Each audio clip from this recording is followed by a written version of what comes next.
Une question qui se pose énormément, c'est comment mesurer les résultats de la présence de votre entreprise sur les médias sociaux. Et c'est difficile. C'est souvent pas le nombre de personnes qui vous suivent sur Twitter ou le nombre de likes sur Facebook, pas uniquement en tout cas, parce que souvent il y a des robots, en tout cas sur Twitter, il y a des comptes qui sont pas forcément utilisés, donc faites attention. On en a déjà parlé.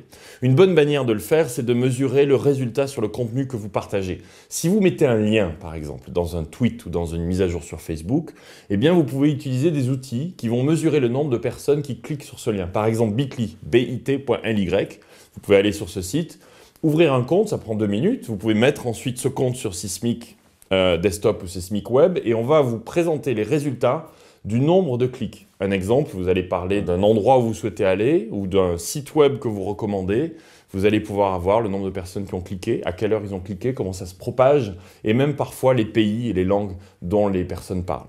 Autre exemple, sur une image, vous pouvez tout simplement aller voir le nombre de personnes qui sont allées voir cette image sur le site Flickr. Si vous mettez un lien sur une image, ou sur Facebook bien sûr, vous allez avoir le nombre de personnes qui ont vu cette image. C'est toujours intéressant, même quand parfois vous mettez juste des images avec votre téléphone portable quelque part, de voir combien de personnes l'ont vu. Même chose pour une vidéo, le nombre de vues sur une vidéo est une bonne manière de mesurer le résultat.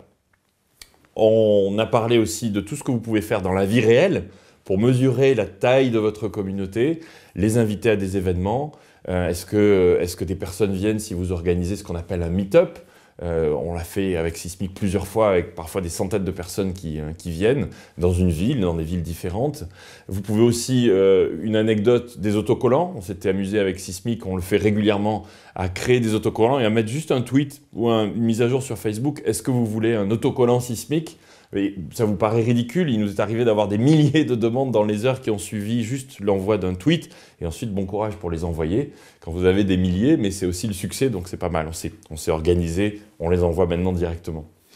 Une autre manière de mesurer sur Internet, c'est le sentiment. C'est beaucoup plus difficile. Est-ce que ce dont on parle a un sentiment positif ou négatif sur votre marque? Vous savez, quand vous mesurez le nombre de mentions de votre marque sur les moteurs de recherche, donc sur Twitter, search.twitter.com, ou sur Sismic, vous tapez votre marque et vous regardez ce qu'on dit de vous, quelle fréquence, combien de fois on parle de votre marque ou pas. Si on en parle beaucoup et en négatif, ce n'est pas forcément une mauvaise nouvelle, ça veut dire que les gens s'y intéressent.